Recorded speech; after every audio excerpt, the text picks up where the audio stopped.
죽음을 이기는 첫 이름 퍼스트셀.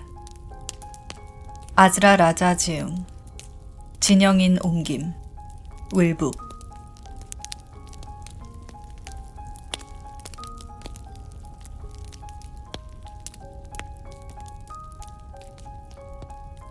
하비가 죽은 후 나는 세상과 단절된 것 같았다. 세상의 거리감을 느꼈다. 거의 낯설기까지 했다. 약 5년 동안 내 관심은 오로지 하비의 병을 향해 있었다. 모든 행동, 모든 생각이 림프종과 연결되었다. 이제 나는 갑자기 할 일이 없어졌다. 필사적으로 의사를 만날 필요도 없었다. 밤새 병원에 머무르지 않아도 됐다. 전문의 수십 명을 만나 상담할 계획을 잡지 않아도 괜찮았다. 15가지 검사 결과를 살피며 근심할 일도 없었다. 복잡한 결정을 내릴 일도, 가능성 없는 선택지와 마주할 일도 없었다. 그동안 이 모든 일을 해치우면서 셰헤르자드를 아이 돌보미에게 맡긴 채 사람들로 붐비는 병원에서 환자들을 살피고 연구소로 달려갔었다. 이제 침대에 누워 괴로운 이야기를 나눌 일도 더는 없었다. 하지만 이제 나는 신체적 문제를 넘어서는 지적 불모성과 맞닥뜨렸다. 완전히 새롭고 아주 불안한 경험이었다. 대뇌의 주름마다 짙은 황량함이 배어나는 것 같았다. 나는 제대로 사고할 수가 없었고 생각에 집중할 수가 없었다. 형언할 수 없는 공허함을 느꼈다. 꿈을 꾸다 깨어났는데 꿈을 기억할 순 없으나 감정은 남아있어 마음이 어지러운 느낌이었다. 그런 상태로 시름 없이 떠다녔다. 나는 하비가 그리웠고 이상하게도 그와 지내던 시절의 내 모습이 그리웠다. 하비가 떠난 뒤에 새로운 나라는 존재에 익숙해져야 했다. 나는 음악을 들을 수가 없었다. 일만이 유일한 기분 전환이었다. 몇 달이 지났다. 나는 뭔가 해보기로 하고 서구 문학사 전집 100권을 주문했다. 많은 종류의 전집 가운데 이스턴 프레스의 근사한 전집으로 골랐다. 화려하게 장정된 책으로 눈도 즐겁고 갖고 있기도 좋다. 이후 3년 동안 나는 독서에 몰두했다. 에피쿠로스, 아이스킬로스, 호머, 플라톤, 아우구스티누스부터 시작했다. 세르반테스, 도스토옙스키, 루소, 엘리엇, 세커리, 디킨스, 제임스, 워튼, 멜빌까지 읽었다. 독서는 내가 자신을 찾고 삶으로 돌아가도록 도왔다. 하비의 죽음을 슬퍼하고 수용한 다음 앞으로 나아가도록 해주었다. 소설은 내가 분별력을 구하도록 도왔다. 책은 시간을 멈추게 하는 것 같았고 이야기는 허구적 서사가 전개되는 맥락 속에서 내 주변 환경을 살펴보게 했다. 종양 전문의들은 날마다 죽어가는 환자들을 어떻게 대할까? 의사들은 영혼이 파괴되는 순간에 붙들린다. 장애와 질병의 소용돌이 속에서 시간이 얼마 남지 않은 사람들이 늘어나는 후회와 줄어드는 치료 선택지의 목록을 적어 내려가는 그 순간에 붙들리는 것이다. 의사들은 환자를 잃으면 그 슬픔에 어떻게 대처할까? 내 경우에는 이 두 가지 문제와 관련해 소설, 특히 우르두 고전 문학과 영문학 고전을 읽는 것이 도움이 되었다. 독서가 아니었다면 헤쳐나가지 못했을 것이다. 소설 속 여러 캐릭터의 입장이 되어 그들의 기쁨과 슬픔, 두려움과 고통을 느껴보면서 나와 캐릭터 사이의 경계를 줄여보았다. 이 방법은 안일하고 자기만족적이고 만이교적인 단순한 선과 악의 이원론 구도를 넘어서서 삶의 복잡성을 인식하는 데 도움이 되었다. 캐릭터에 대한 공감은 내가 이야기에 정서적으로 몰입하는 정도에 정비례했다. 소설은 타인의 감정을 읽어내고 불안의 정도를 측정하고 사회심리적 허약함을 진단하는 인지적이고 지성적인 기술을 다듬어 주었다. 소설은 세계적 강연가 에모리 오스틴의 충고와도 같은 평정과 자제력을 주었다. 언젠가 마음속에서 노래가 떠오르지 않는 날에도 어쨌든 노래를 불러라. 확실히 환자마다 최후를 맞이하는 방식이 다르고 개인적 필요도 다르다. 따라야 할 알고리즘은 없다. 현실적 접근은 단 하나다. 환자가 언제라도 필요한 것을 한 번에 하나씩 우리에게 알려주도록 하는 것. 핵심은 환자들이 이야기할 때 귀 기울이는 것이다. 진지하게 들어야 한다. 보이지 않던 것들이 자연스럽게 보이도록 진심으로. 말하지 않은 것을 이해하기 위해 들어야 한다. 환자들은 괴로운 걱정거리, 밤에 잠 못 이루게 하는 근심을 그냥 비밀로 하는 경향이 있다. 이를 알아내려면 집중해서 들어야 한다. 의사는 평균 18초에 한 번씩 환자의 말을 가로막는다고 한다. 최후가 가까워지면 자연히 직접 가만히 다가와 환자를 맞는다. 환자를 위한 안내인이 되는 것이다. 그리고 환자들은 무엇을 어떻게 할지 차례로 우리에게 알려준다. 키티는 내 최고의 선생님 가운데 한 명이었다. 크레용으로 락서하던 시절부터 향수를 뿌리는 어른이 될 때까지 그녀는 내게 많은 것을 가르쳐 주었다.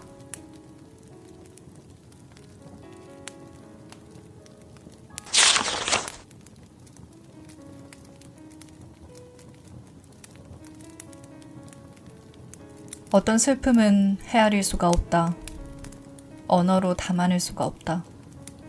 어떤 글자를 조합해야 나이드와 알레나 같은 엄마들이 말하지 못한 생각을 담아낼 수 있을까? 그들은 자신들이 수십 년 동안 낳아 기른 생명이 조금씩 죽어가는 모습을 지켜봤고 천천히 작별을 고했다. 비통함이란 시작이 없고 끝도 없다. 위안을 구할 수도 없다. 그 감정은 심해지지도 줄어들지도 않고 일시적으로 사라지지도 않는다. 과거와 현재와 미래를 무너뜨린 다음 바닥 없는 구덩이에 몰아넣는다. 새로운 언어를 발명해야 한다. 자신을 지킬 수도 없고 허약하기 그지없는 이 두 명의 어머니를 포용할 수 있는 언어를. 이들은 가장 섬세한 방식으로 아들들을 천천히 무덤으로 보내주었다. 한 번에 한 부위씩 16개월이라는 기간 동안 자식들이 최후의 숨을 거둘 때까지. 어머니들은 아들의 신체를 부위별로 떠나보내는 당혹스러운 상황 속에서 어떻게 하면 아들이 덜 아플까 생각하며 괴로워했다. 오마르는 7차례 수술을 받았다. 수술로 팔과 폐의 일부, 암이 퍼진 어깨를 잘라냈다. 앤드루의 경우 처음에는 팔다리가 떠났다. 이어 장과 방광이 떠났다. 그 다음에는 눈이 멀었다. 그리고 마지막 모욕이 가해져서 그는 더 이상 음식을 삼키지 못했다. 나이드와 알레나를 감히 애도하려 한다면 우주적 슬픔이 있어야 한다. 언어적 과장법으로는 제대로 애도할 수 없다. 언어 그 자체가 소리를 잃는다. 헤아릴 수도 없이 거대한 날것의 고통에 어휘들이 인질로 잡혀버린다. 끝없는 간호가 이어졌다. 알레나는 23살밖에 안 된 아들의 힘없이 지친 몸을 씻기고 문지른 다음 그에게 옷을 입혔다. 나이드에게는 쉼없이 엄청난 규모로 지독하고 맹렬하게 끔찍한 공포가 닥쳤다. 깨어있을 때도 잠잘 때도 이 공포가 나이드를 사로잡았다. 끝없이 간호하며 공포에 시달리는 어머니들 앞에서 거만한 죽음은 자세를 낮추고 모성애는 별들이 제 시선을 낮추는 곳까지 올라간다. 이 어머니들의 심장에서 튀는 고통의 불꽃은 찬란한 태양을 가려버린다. 그들의 불안으로 생겨난 티끌은 사막을 가린다. 그들의 눈물은 강물이 빠져나가게 한다. 어머니들의 슬픔 앞에 강이 그 이마를 질질 끌며 물러나는 것이다.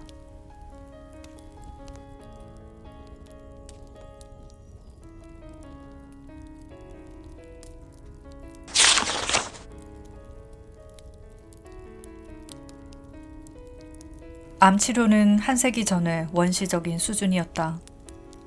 훗날 역사가들은 우리가 앞으로 50년 동안 할 일에 대해서도 똑같이 평가할 것이다. 우리는 마치 신이라도 된 듯 위대한 기술적 진보를 이루어냈다고 자랑한다. 유전체를 솜씨 좋게 편집할 수 있고 유전자를 원하는 대로 켜고 끌 수 있게 되었으니 말이다. 하지만 이에 비해 암 치료는 대부분의 분야에서 구석기 시대와 달라진 게 없다. 암 연구 분야가 진보하지 않았다는 뜻이 아니다. 문제는 치료 분야에서 진보가 거의 없다는 것이다. 지난 50년 동안 암 생물학을 엄청나게 성공적으로 이해하게 되었다고 주장하는 연구 논문 수백만 개를 우리는 왜 이용하지 못할까? 40년 동안 나는 마법처럼 암을 정복할 날이 멀지 않았다는 열정적이고 한결같은 예측을 들어왔다.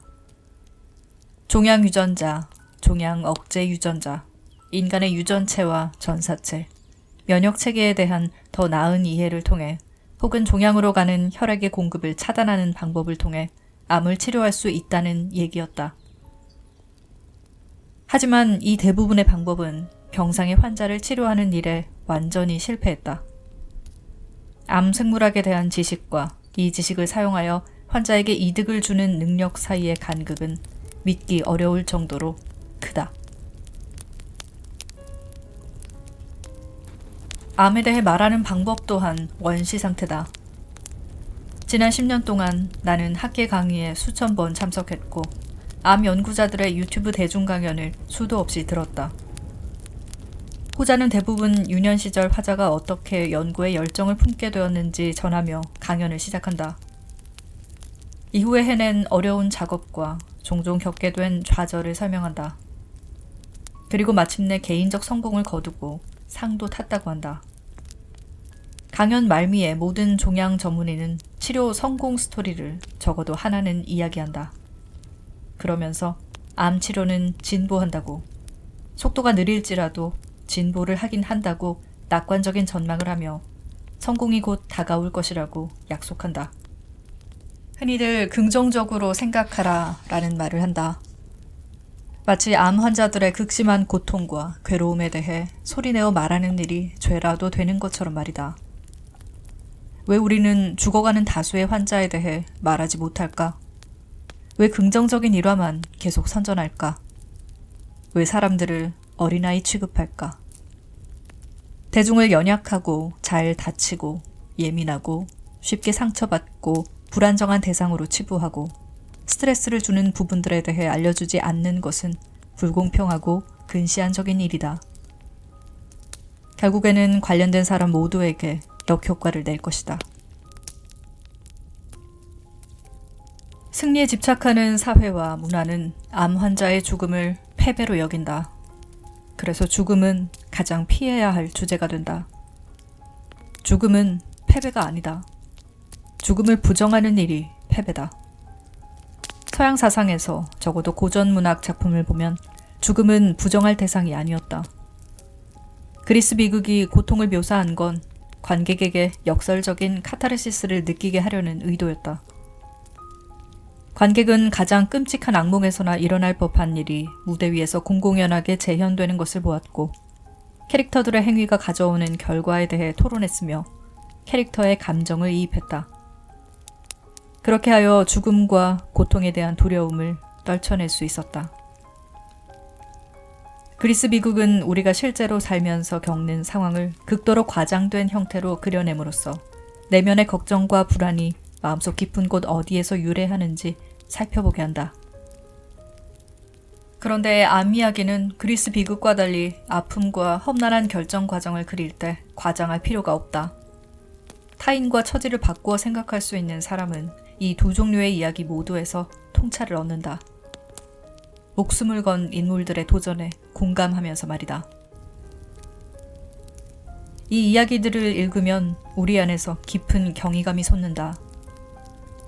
삶의 복잡 다단함을 가리는 거미줄을 깨끗이 걷어내고 예상치 못한 곳에서 아름다움을 발견하고 불가능해 보이는 상황 속에 작지만 용감한 행동을 목격하면서 만사무탈한데 깊이 감사하게 된다.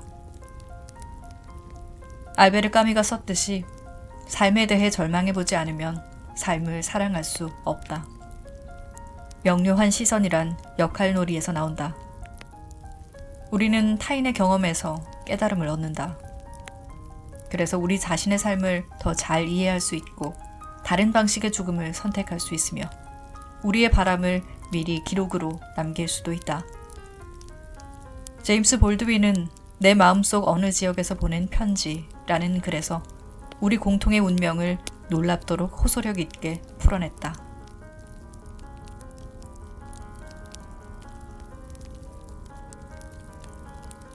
삶은 비극이다. 그저 지구는 돌고 태양은 무심히 뜨고 지다가 어느 날 갑자기 우리 각자에게 태양이 다시는 떠오르지 않는다. 아마도 우리의 고통, 인간 고통의 근본 원인은 우리가 삶의 아름다움을 모두 희생한다는 데 있을 것이다. 토템과 터부, 십자가, 피 흘리는 희생제의, 뾰족탑, 모스크, 인종, 군대, 깃발, 국가 같은 대상에 우리 자신을 가두는 것이다. 죽음이라는 현실, 우리 인간의 유일한 현실을 부인하기 위해서 말이다. 내 생각은 이렇다. 우리는 죽음이라는 현실을 즐겨야 한다.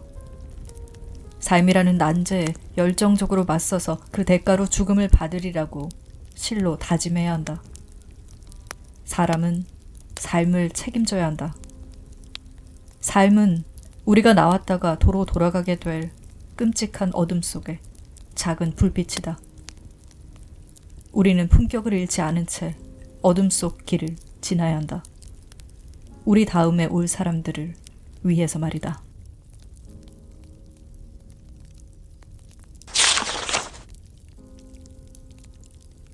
기존의 연구 플랫폼을 답습하거나 유전적으로 조작된 동물들로 훨씬 더 인공적인 체계를 만들어서 이용하는 한 더 나은 약을 찾고자 하는 바람은 헛된 일이다. 뇌를 해부해 의식을 발견하기를 바라는 것만큼이나 현실성이 없고 소용없는 짓이다. 그런데 이런 방식으로 항암제를 50년 동안 개발해 왔으니 이제는 기존의 임상전 모델을 다시 검토하고 수정해야 하는 것이 아닐까? 그렇지 않다. 그 전략은 이제 완전히 포기하는 게 낫다. 새로운 전략 없이 성경 속 예레미야처럼 한탄만 해봐야 무의미한 일이다. 새로운 전략이란 마지막 암세포가 아니라 첫 번째 암세포를 찾아내 제거하는 것이다. 더 나은 전략도 있다. 가장 이른 시기에 첫 번째 암세포의 흔적을 찾아내 그것이 생기는 일 자체를 방지하는 것이다.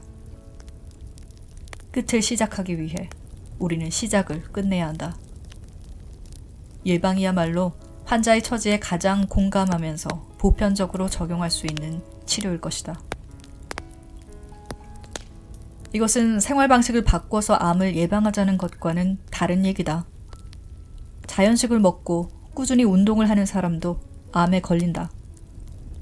세포가 분열하고 늙어가며 자연스럽게 암 유발 돌연변이가 축적되기 때문이다.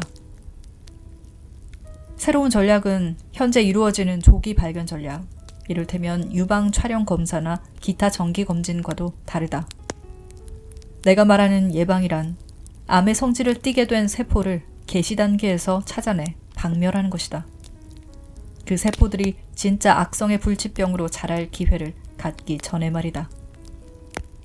닿을 수 없는 이상적인 꿈으로 보일 수도 있겠지만 그리 오랜 시간을 들이지 않고도 실현할 수 있다. 우리는 이미 치료 후에 남는 질병의 잔류물을 찾는데 복잡한 기술을 사용하고 있다. 순서를 반대로 해서 첫 번째 세포를 포착할 수는 없을까?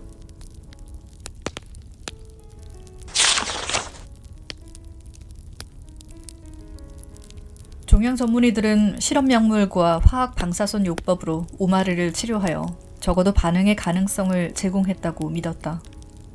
가능성이 얼마나 되든 간에 말이다. 하지만 문제는 간단치 않다. 그가 받은 약은 결국 도움이 되지 않았다. 그가 받은 조언 또한 문제였다.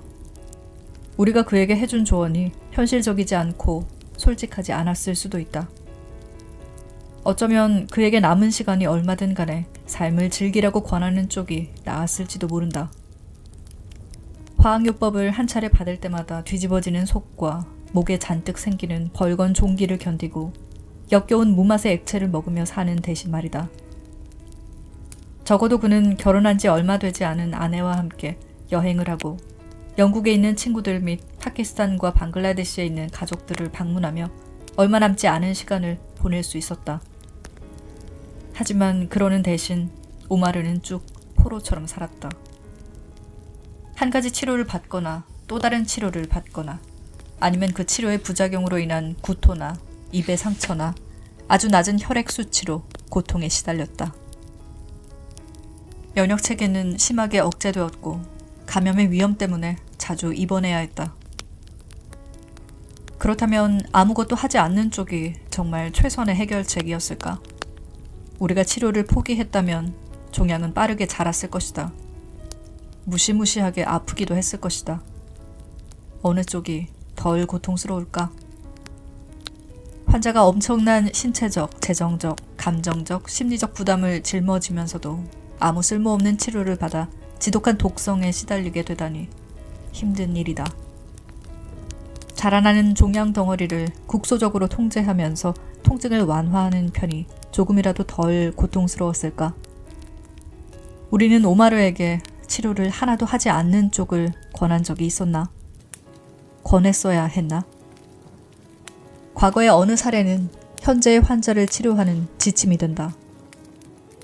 오늘날 화학요법과 방사선요법의 독성은 잘 알려져 있다. 반면 멋대로 자라난 암이 삶을 얼마나 파괴하는지 살펴보는 일은 드물다. 19세기 말 심한 악성 육종에 걸린 어느 소녀의 마지막을 스티브 홀은 탁월한 저서 혈액 속에 솟아내서 이렇게 묘사한다. 암의 마지막 단계는 결코 보기 좋지 않다. 의사들이 암을 직접 다루기보다 덜 역겨운 징후들을 추적하는 지금은 그나마 괜찮은 편이다. 이 환자의 유방 종양은 거위알 만큼이나 컸고 복부의 종양은 그보다 더 컸다. 그녀의 몸은 머리부터 발끝까지 콜리가 산탄 혹은 흩뿌린 콩에 비유한 바 있는 작은 종양들로 뒤덮였다. 마지막 단계에는 구토를 하루에도 몇 번씩 한다. 환자가 고형식을 먹지 않아도 그렇다. 곧 그녀는 엄청난 양의 피를 개워내기 시작한다. 공격은 거의 매시간 계속된다. 콜리는 썼다. 그리고 극도로 허약한 환자가 진이 다 빠지게 만든다. 엘리자베스 대실은 죽기 직전까지 18살 먹은 자신의 몸이 끔찍하게 약탈당하고 있다는 것을 알고 있었다. 마침내 그녀는 다행스럽게도 1891년 1월 23일 오전 7시 뉴저지에 있는 자신의 집에서 사망했다. 통제받지 않는 죽음은 이렇게 끔찍하다. 그런데도 우리는 찾을 수 없는 치료법을 찾느라 희망을 헛되이 쓰고 있다. 물론 기대하지 않은 이득을 얻을 수도 있다. 10년 동안 실패만 거듭하더라도 적절한 약을 찾게 된다면 말이다. 문제는 처음부터 환자와 약을 적절하게 짝지을 방법을 찾는 것이다.